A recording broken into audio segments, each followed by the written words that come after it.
This is the KhoodeelaarTVChannel television channel broadcasting on the internet under the banner of the Baby Angel Geronimo Manifesto editions. This is KhoodeelaarTVChannel television channel on Wednesday, 10th of July 2024. This is less than a week since the new so-called government in the United Kingdom took office following the election held on the 4th of July 2024. There is nothing in the news again about the micro state of the macro state. The micro state meaning the smaller parts of the UK state, including the local councils, and the decisions they make every day. What qualitative difference is going to be made in the decisions that the local councils and their employees make? Similarly, the subsidiary parts of the state, the main businesses such as the supermarkets, Tesco, Sainsbury's, etc. What qualitative difference, if anything, is going to be made as a result of the coming into incumbency of a new so-called government? I think the answer is no. There is not going to be any qualitative difference, most certainly not for the benefit of ordinary people. The statements that the mainstream media is attributing to the Keir Starmer-fronted regime relate mainly to the bulk size of the state. It doesn't actually describe the individuals. For example, the thousands of legal claims that are pending, outstanding, against the big corporations, entities, and businesses and local councils, they will remain unprogressed, which means that the deprivation of basic rights, the deprivation of basic rights of the individual citizen and the resident in the United Kingdom will remain unfulfilled, unrecognized. And the perpetrators of denials and obstructions will continue to enjoy de facto impunity, de facto immunity, not de jure, although not in law, but in practice. The impunity and the immunity exist. The name Khoodeelaar is related integrally to the defense of the community in and around the Brick Lane, London E1 area. And the defense meant that if the planned hole that was planned to be dug in the middle of Brick Lane between Prinslet Street and Hanbury Street and Brick Lane, then primarily the impact would be felt on at least 200 buildings immediately, and then secondarily the impact would have been felt on hundreds of buildings. And in terms of the extension, the impact would have been felt on thousands of buildings, considering Brick Lane as the epicenter. So if the impact had been felt immediately, the immediate buildings would have been demolished. Buildings in between Prinslet Street, Brick Lane, Hanbury Street would have been compulsorily demolished in order to make way for the big hole. And if the buildings are demolished, then the losses would have been immediately felt in millions of pounds for each of the buildings demolished. So if you multiply the numbers of buildings that would have been impacted and as a result of the impact would have been demolished, the cost or the total losses, damages would have amounted to several billion pounds in the immediate area. Several billion pounds. By preventing the hole being dug in the first place, the Khoodeelaar campaign has saved the area, the people who have been owners and occupiers and legal owners and occupiers, leaseholders, etc. of the buildings. The Khoodeelaar campaign has saved them the amount equivalent of several billion pounds. We shall be calculating this and updating this further as we move on.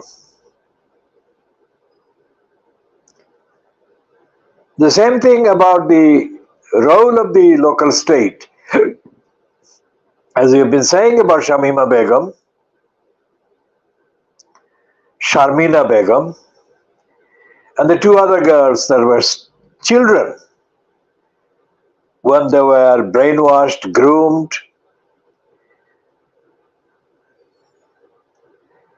and flown out of the United Kingdom and only reported to have flown out of the country after they had left the country. The duties under the safeguarding children duties owed to these girls by the local Town Council, the duties have not been even mentioned. It is the Khoodeelaar campaign alone that has been mentioning the existence of the duty, the negligence of the duty, the denial of the duties, and we shall be updating on all of those in due course in later editions. As for the issue of housing, the status or the state of the three organizations that we shall be focusing on again is left out of any real differentiating attention as a result of the incumbency of a so-called new government.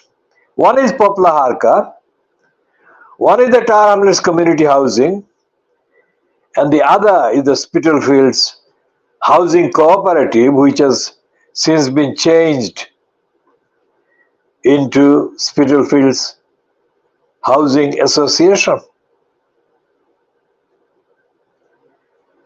The fact that the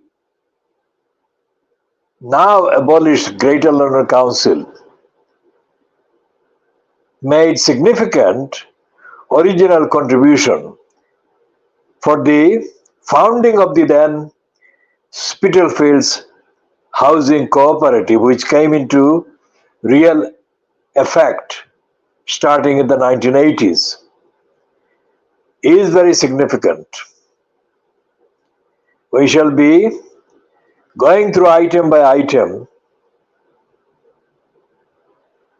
of the formation of the then Spitalfields Housing Cooperative and the way that it was envisaged to benefit mainly the demographic part of the community, the population that mainly came from the Bangladeshi side of the demography. What has happened to the Spitalfields Housing Cooperative? To what extent has the issue or the issues causing housing deprivation been made better, made under the creation of the and the operation of the Spitalfields Housing Cooperative? We shall be updating on that as well. In terms of the social, parental, community-based education of the children born in the United Kingdom to people coming from Bangladesh, mainly from Silot, and living in Tower Hamlets, what is the state of the children's education and the Bangladeshis' educational needs in Tower Hamlets? BENTH, Benth, that I articulated in the Benth Bulletin, updating on the Benth Bulletin as well. What has been the replacement of the program that I was promoting, advancing through the Benth Bulletin? Taking to the wider scale, there are two levels. One is the African, Asian governors and managers in education in the United Kingdom, AGAMI, and the Black Parents Association that I founded in the 1980s. What has been happening in terms of the education of children and of adults belonging to those parts of the demography, wider demography, that originate either from the continents of Africa and Asia or from other parts of the world, but originally from Africa and Asia. Of the 412 members of parliament, 412 members of parliament that have been photographed and have been reportedly saying they are excited and overwhelmed, etc., etc. How many of them, how many of these newly elected MPs are going to deliver democracy and the actual purposes, objects of ending racism, discrimination of all kinds as are enshrined in existing laws. And finally, of course, about the Baby Angel Geronimo manifesto. We shall be updating on the manifesto in due course as we go along. So this one is coming to an end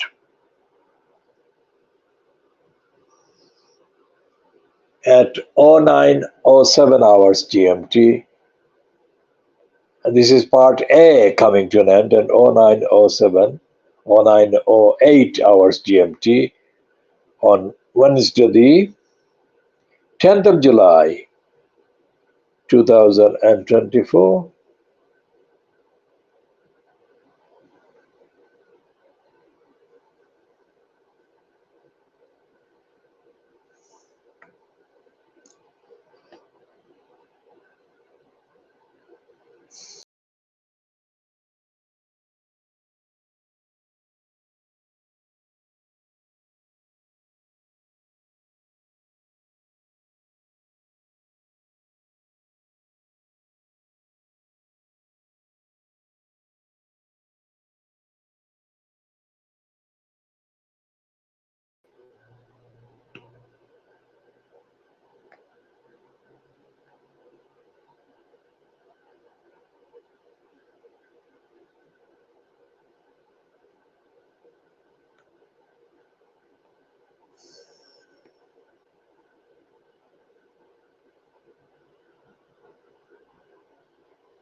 But it's coming to an end a bit 2 minutes later than I had said earlier. So it's coming to an end at 09:09 GMT.